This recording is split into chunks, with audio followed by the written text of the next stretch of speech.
In a faraway city, there lived an emperor who loved new clothes more than anything else. He spent every day thinking about what to wear and dressed in different fine outfits all the time.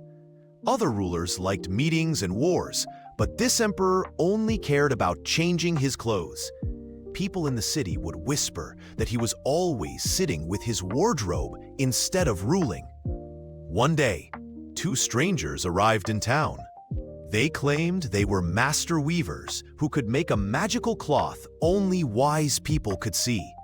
The emperor heard about the magical cloth. He loved the idea of being able to see who was wise in his court, so he paid the weavers piles of gold to begin their work. The weavers set up big wooden looms in a bright room and pretended to work. They asked for the most expensive silk and golden threads, but put nothing into the loom. After some days, the emperor grew curious but was too worried to visit. He thought he might look foolish if he could not see the cloth, so he sent his oldest minister to check on the weavers. The old minister went to the weaving room. He stared at the looms but saw nothing.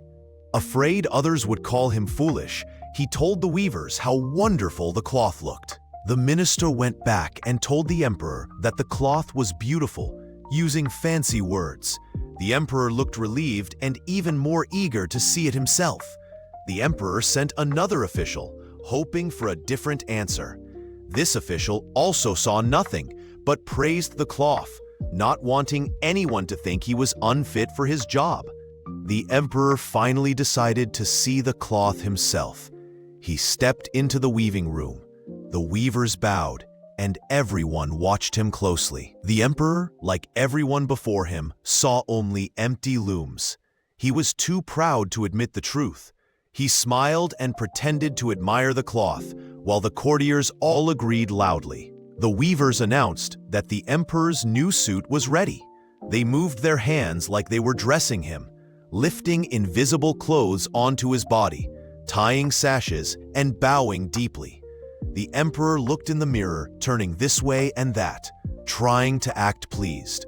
Courtiers stood around him, pretending the suit was wonderful. A grand parade began with the emperor walking through town in his new clothes. People clapped and cheered, all pretending to see the clothes, until a single child yelled out, "But the emperor has nothing on!" The crowd grew quiet. Then people started whispering the truth, laughing nervously. The emperor's face burned red. Still too proud to stop, he kept walking as his attendants pretended to hold his invisible train. Do not be afraid to speak the truth, even if others stay silent.